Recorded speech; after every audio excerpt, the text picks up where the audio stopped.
Ben, it's been a whirlwind few weeks or months. You've been out in the States training. I know Josh has been out there with you. What's it been like, and how is everything? Yeah, everything's all good. Got Josh, obviously the fight got put back because of Josh's knee injury. So he got some good rehab work over in Vegas. Got a good baseline of conditioning. And we'll carry on to do so. Be carrying on getting some work on the knee, make sure it's 100%, and continue preparing for the fight, which has now been announced today. We're back in business on British soil. How has Josh been looking in the gym, and what caused that knee injury? Don't really know. I think there was a few tears somewhere along the knee that caused him an issue that I don't think he actually knew about. But like I say, he's been getting some good rehab work. Josh is always, it doesn't take him long to get himself conditioned. So everything's all good, exactly where he should be, and be ready to perform 100% come fight night. He said recently that he just started doing light running. You're doing a lot of sort of groundwork, boxing work. How many weeks is he going to have full of fitness before this fight?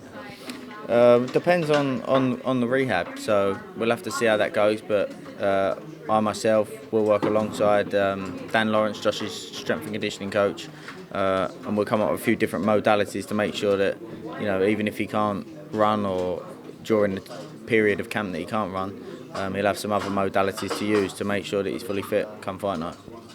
A few weeks back we spoke to Jack, and he said he was confident of causing an upset. How are you preparing for Josh for Jack's power, defence and speed? They're physical attributes, He's not the biggest puncher Josh would have been in the ring with. He's not the quickest puncher Josh would have been in the ring with. He's not the most intelligent fighter Josh would have been in the ring with. But we're preparing for him as though he's the greatest fighter that's ever stepped foot on the planet, because everything that Josh has worked so hard for is up in the air come fight night. So we'll make sure that Josh is at 100% with full respect, humble in preparation, respectful of Jack's skills in preparation, to make sure that Josh comes out with a victory. Recent form would suggest both fighters are comfortable going the distance. How do you see this one playing out? Are you preparing Josh for a long fight, or are you looking for a short-term stoppage? I believe that Josh will stop Jack. However that stoppage comes, whether the reality is the more Jack comes to win, the more chance of that stoppage, I believe. And if he ends up looking to survive, it's our job to make sure that Josh knows and is smart in the way that he gradually breaks him down. Just moving away from this fight briefly, you spent a lot of time over the pond with Devin Haney. How's that relationship looking long term? Yeah, very good. We had a debrief after the fight, and that's something that I love about Devin, is that he's got the right mindset. I knew that the moment that final bell came on Saturday night, while it was a wide points victory and a solid enough performance, I knew instantly he wasn't happy with that performance, and he's very critical of himself. But Josh is similar. Josh is the same, and that's the type of mentality you've got to have to keep making those improvements to be at the level that these guys are at. We saw Devin beat Jojo. We saw him talking to George Kambosos. Is there any news on that? Where it can be, when it can be? I think that it's looking most likely that's the fight that will happen. But where it will happen, I suppose, depends on what makes the most money, where makes the most money, broadcasters, its promoters, etc., etc. And look, the goal is we've got an undisputed. Everybody knows there's only one man at 140. That's the goal. Everybody complains about there's too many belts, there's too many this, too many that. Well, there's an opportunity here to solidify who the man is at 135, and it's not that often that fighters get opportunities to be involved in undisputed fights. I think it's smart that for both guys that they take this opportunity before it slides by them. So, yeah, I think that'll be the fight that's most likely to happen next. Any idea where it would be? Sydney? Yeah, there's obviously talk of Australia, but you can't rule out the US. The power of the US market is phenomenal, unrivaled. So we'll have to see, but that's the promoter's job and the broadcaster's job. And wherever it is, again, we'll make sure the fighter's 100% for it.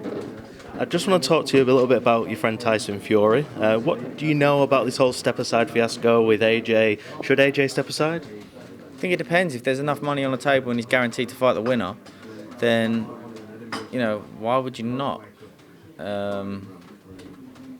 it just becomes a question of, do you have a fight in between? Do you just continue preparing for either one of those guys and use the time for preparation with a direct purpose on one of the two guys? But it's entirely up to him and his team. We'll have to see. I heard you talk about Tommy Fury, Jake Paul before. Can I just get a word on that? What you thought of the whole event and the outcome as in it's been called off? Yeah, well, we're talking about it now, so it's obviously generated enough interest for a fight to take place.